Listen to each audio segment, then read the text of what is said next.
Getting drinkers off the road. Congress takes a big step toward setting a national blood alcohol limit for drivers.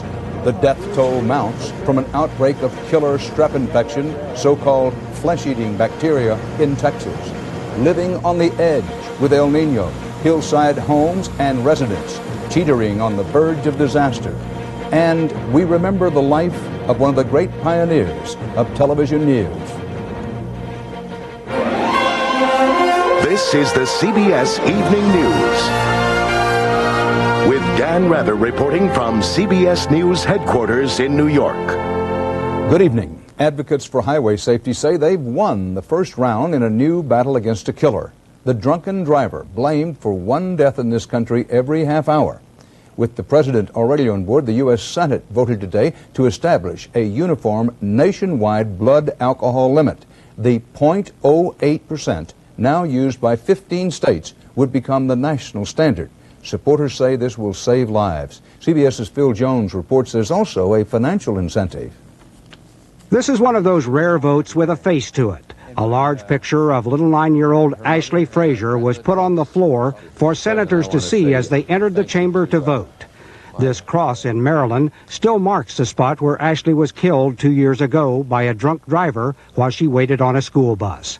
Ashley's mother said she prayed as she watched today's vote. I just keep saying, Ashley, let this be.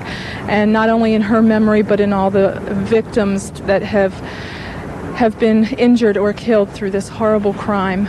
The vote to set a national standard for drunk driving was overwhelming.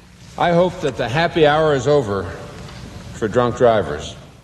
The 35 states now without a 0.08 level would face loss of some of their federal highway funds if they don't comply. This is a heavy stick.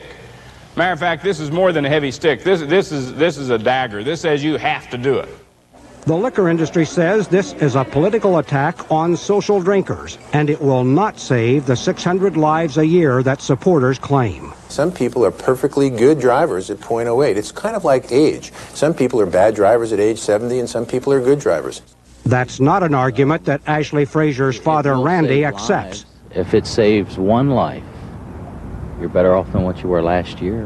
One life. One little Ashley. So no other family has to go through what my wife and I have been through.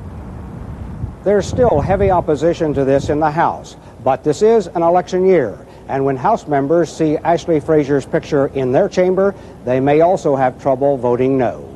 Phil Jones, CBS News, Capitol Hill.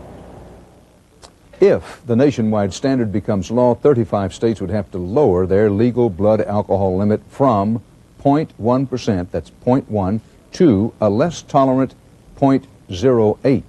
For a better understanding of what that would mean, we turn to the former head of the National Institutes of Health, our CBS News medical consultant now at Ohio State University, Dr. Bernadine Healy. Dr. Healy, we're talking about a change of 0.02%. Is that a big deal? Well, it is a big deal. For a 150-pound man, over a period of 2 hours, he used to be able to drink 4 drinks. Now it's 3. For a 125-pound woman, it goes from 3 to 2. And by a drink, Dan, we mean a bottle of beer, we mean a glass of wine, we mean a shot of whiskey. Well, can this guideline, Doctor, be used realistically as a cut-and-dried rule of thumb? Dan, what is very confusing is for the individual person to figure out what does 0.08 mean, because we know how much you drink and how much gets into your blood is influenced by what else you've eaten, by how your liver breaks down the alcohol, and your body size. So I think it's very important that people realize that if they're going to go out and drink and they're planning to have more than